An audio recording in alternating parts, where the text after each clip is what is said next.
Getting ready to prepare for a wedding that you're planning with your partner, or you want to make a peanut butter and jelly sandwich. Either way, all of these missions are more successful and have a greater likelihood of the outcome you want if you create a solid plan.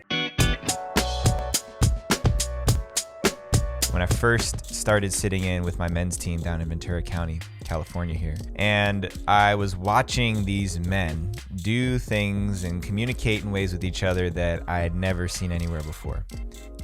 My head was constantly spinning on a swivel because they were communicating and challenging each other in ways that I'd never experienced and I never saw. I didn't even know this was possible. And throughout the course of time, I sat with these men every 2 weeks for 8 years. I started to pick up on some of the things that were making a difference in their lives. And the men that I looked up to the most on that team had found ways to take these skill sets and these tools and translate them into their normal everyday life. So much so that it became a culture. It became a way of being. And one of those things was developing a solid plan. Now, it doesn't matter if you are designing your business for the next 5 years, if you're getting ready to prepare for a wedding that you're planning with your partner, or you want to make a peanut butter and jelly sandwich. Either way, all of these missions are more successful and have a greater likelihood of the outcome you want if you create a solid plan, if you create a solid strategy. You hear people all the time saying, what's your business plan? What's your business model? What's your plan? What's your outline agenda?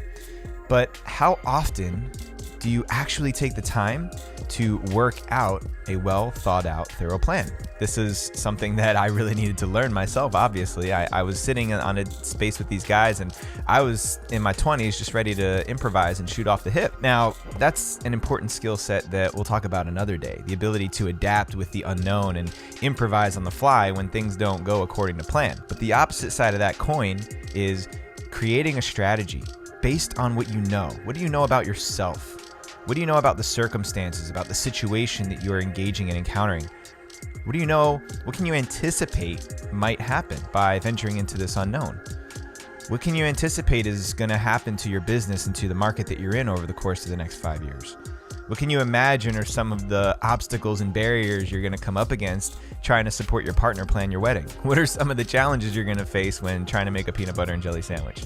There's a very specific way to digest and prepare for the things that are coming ahead of you, depending on what it is that you set out to do. So I started off this by saying strategy is king, because so many of us guys, and this is where you get to take an honest look at yourself, how many times do you actually take the time to prepare and plan and think out a full, well thought out, all bases covered strategy before you jump into something? How often do you lay it all out on paper and then ask somebody who knows you and who you trust, who has some expertise in this particular domain that you're creating a plan for?